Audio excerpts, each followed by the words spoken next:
లక్ష్మీ నరసింహ, 14 లోకములన్నీ మ్రొక్కే జ్వాలా నరసింహ. శాంతి శాంతి. మనుషుల్లో ఈ వికృత ఘోష లేకుండానే కళ్యాణ నరసింహుడు ఇక్కడ వెలసింది. అందుకే ఆ యాదర్శి తపస్సు చేసింది.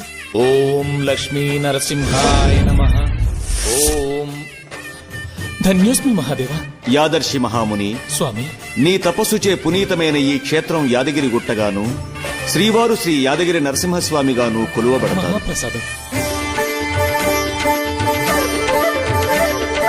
పురాణ యుగమున ఈ గిరిపైనే తపము ధరించెను యాదర్శి.